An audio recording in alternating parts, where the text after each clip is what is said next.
Riverside, California. This call and your telephone number will be monitored and recorded. To accept this call, say or dial 5 now.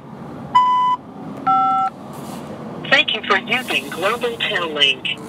Hello. Hey, man, we hadn't heard from you in a while. I'm glad to hear from you. I hope everything's okay.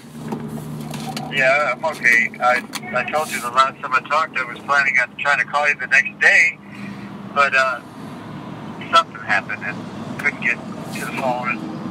And I've been on the phone a couple times after that, but I had to try to call Ken Lazor, who was working on something. He hadn't heard from me for a real long time, so I wanted to let him know about the cell move and all that.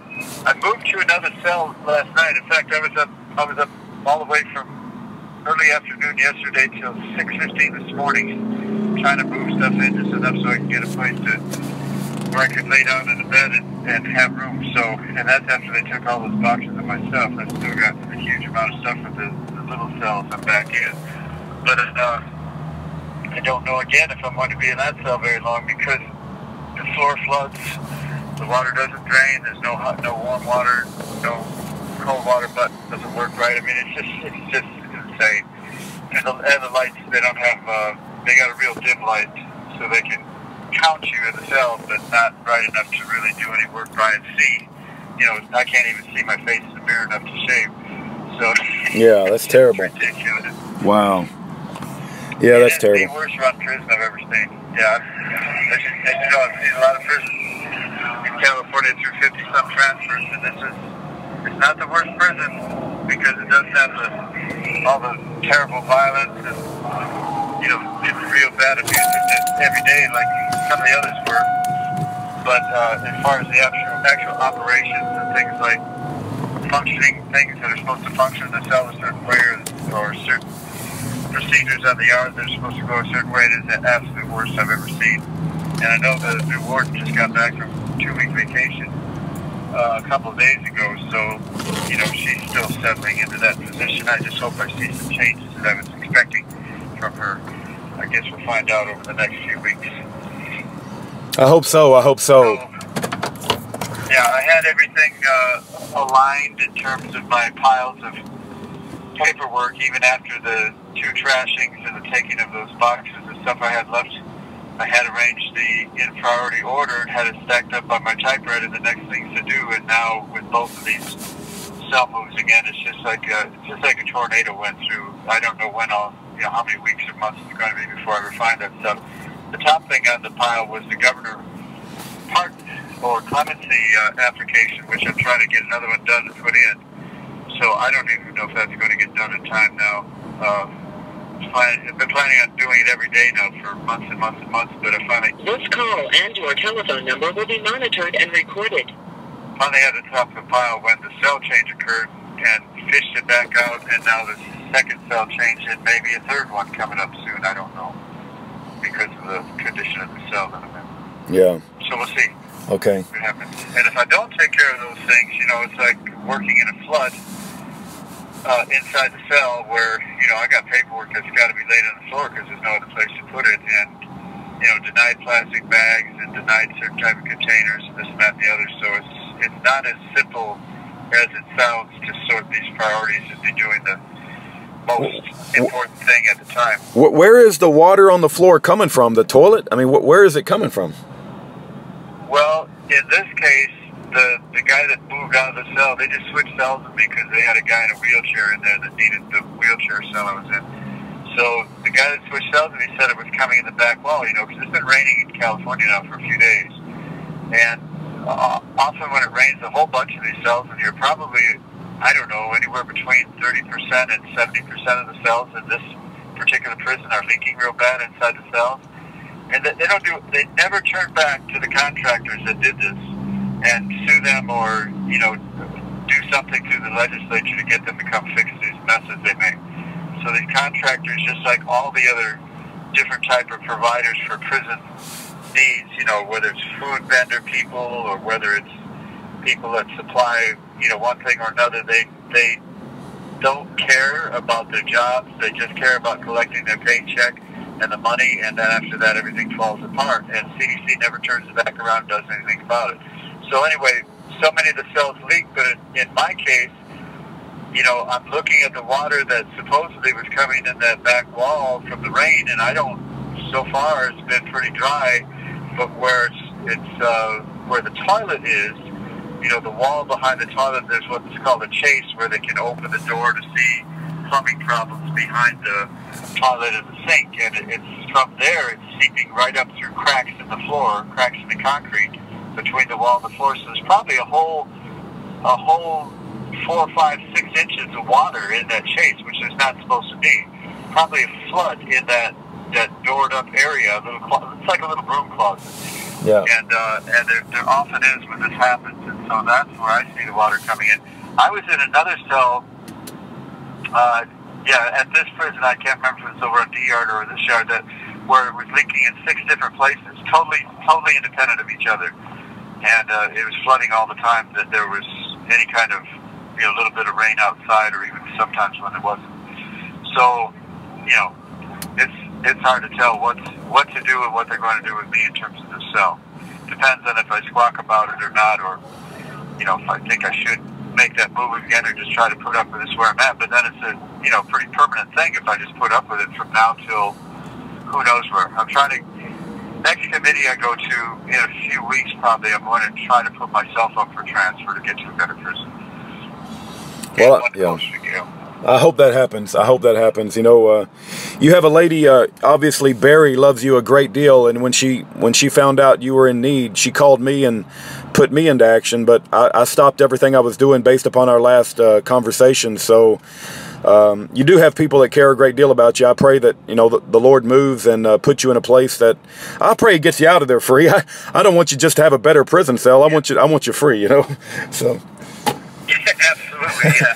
Of course, that's where my mind always is too. But while I'm dealing with immediate things, that's what I've got to act on. Right. Right. So the bigger picture is my freedom, of course, and that's always at the top of my mind, the forefront of my mind as well. So I have your file here, but I don't have anything organized in it. Like I've said before, I like to have things organized where I've got at least several sets of things to discuss, particularly so I don't feel like I'm just kind of halfway wasting a phone call. But I don't have anything arranged like that because all my paperwork is just in a state of total chaos. And it's going to be for days and days and days. I don't have a cellmate in there right now, but they're going to throw somebody in there soon. So I've, selected somebody in the yard who I think is somewhat compatible. And I'm going to try to pull him over here in the next few days. So once I have a cellmate, we'll be twice as crowded, twice as chaotic with everything in the cell. Just have to deal with it, put up with it. Right. Right. Well, is there anything that we can do? Any prayer requests other than getting a new cell, or? I know. Just prayer requests and things work out with this cell. Whatever. Because I'm not even sure at this point what way I want to go on it, because I spent all those hours moving in last night just enough so I could function and have a place to lay down in bed and sleep for a half hour. And if I move to another cell that hopefully doesn't leak, and may not be able to find out the true answer to that until I move in another cell, whether to make that move or not, I don't know if I should, because it's so much work again, undoing everything and trying to redo and moving all the stuff over there, even though the cell I have in mind, where a guy is paroling on December 3rd, is just across the floor here in this big open area, like open arena cell block. Call it the big day room, where they have the benches and the tables and the TVs on the wall and that kind of stuff. They're just across that huge day room is that other cell that this guy's supposed to be moving out of on December 3rd. Gotcha. So it's from what I understand, he's a real psychotic nutcase. So the cell is, I'm told, so dirty, it's probably full of feces all over the walls and all that kind of stuff. So wow. I'm gonna have to spend a day or two cleaning it if I move over there, and it's the only cell that anybody knows of here that might come over anytime soon. Wow. And I do not want to move to another building. Yeah. So this is you're getting a little tiny idea of some of the stuff that goes on in daily prison. Yeah. I can't say I can even begin to imagine, to fathom what you deal with, but we do hear stories. I mean, we just had a prisoner that we communicated with that was murdered inside of a Terre Haute, Indiana cell. And it's just, you know, the prison systems in this country, I just, you know, I think it's really dilapidated. I think it was Fyodor Dostoevsky, I think it was him or Victor Hugo that said you can tell the condition of a society by evaluating the condition of its prisons. And I would say that our society is very unhealthy. Yeah, I remember that quote. The way I remember it was by the way they treat their prisoners. Yes, so yes. Either way, you know, kind of the same thing said. Yeah, that's absolutely true, and it's right on target thing. Yeah. So anyway, we have a ward that I have faith in. It's just that, you know, getting her settled in and where she can work on some of these priorities, it might take a while. And she's supposed to come and talk with me again. I'm sure she would have before now, except she's been on vacation. So hopefully when she gets things, all the top priorities set. This call and your telephone number will be monitored and recorded. Of an immediate nature, I expect she's going to come and talk to me again because she said she would soon. And I've got that in writing from her again. And that's remarkable. I really commend her for, you know, taking the time with certain individual prisoners, because there's, you know, 1,000 of us on each prison yard, roughly 900 to 1,000, and she's dealing with about 7 prison yards, so she's dealing with between about 5,000 and 7,000 prisoners in the ward. Wow. There's a lot of people that take individual time with any prisoner, so, you know, she seems to be highly commended for that, and she knows that it actually does a lot of good. North. As long as, you know, she's kind of choosing, you know, who she's spending that time with. So this guard that told you she was no longer the warden, you think he was actually just lying about it, that she is still the warden? I think he was, and he lies a lot. I know that from other people as well as my experience with him. I think that he was, because another guard told me the more trustworthy one in terms of their behavior and their word. Told me yesterday, yeah, of course she's the word. So he acted like he was surprised that there was any mention that she wasn't. You know, and as far as any of the prisoners I talked to that have litigation going on, you know, lawsuits and things where they have to know who the ward is, because that's the name party, first name party usually on their suit, or their habeas petitions, those sort of things, they all seem to concur that she is the warden. So, as far as I know, okay. She still is. Yeah. Well, very good. You're in our prayers, Free, and I'm glad you got a chance to call. We were kind of worried, and everybody's always asking how you're doing. I know that it's not pleasant in prison, but we're glad that you're still alive and kicking, you know. Yeah, well, thank you for that. Yeah, as I said, I get less phone time over here now than I got where I was at before. So, you know, I do have some access, but I try to split partly. I call you more than anybody else. I have to call you once in a while, although I keep it brief. And I have another friend that I know who's going through some real extreme problems with her mate dying right now. And so, you know, I wanted to make sure I called her, and actually it's like 5 pieces of mail yesterday came in about 4:30 while I was first starting to really heavily move into the settlement. I haven't even opened that mail yet. I just thought of it just now, so I'm sitting up in bed in the pile and something back. So, you know, there's a letter from her in there. There's a letter from you in there, as a matter of fact. I just glanced at, you know, at the outside of the envelopes to see. I haven't opened any of them. So I have a few other people I'd like to call. Ken Masad, especially, is doing so much for me. I'd like to call a few key people just to keep them up with what's going on. So that's what I've done the last few days, but I have had a little phone access. Yeah. So I always appreciate talking to you. Always appreciate you taking the call. And you have 60 seconds remaining. Let's pause on anything else in particular to go through. I know. Yeah. Okay. 30 seconds. All right.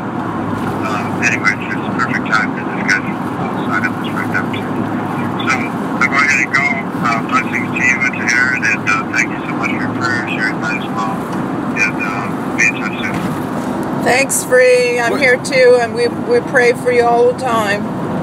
You have 30 seconds remaining. All right. Thanks so much. Thanks so much. Bye, Free. We love you. All right, Free. We love you. Bye-bye. All right, bye. Is this it?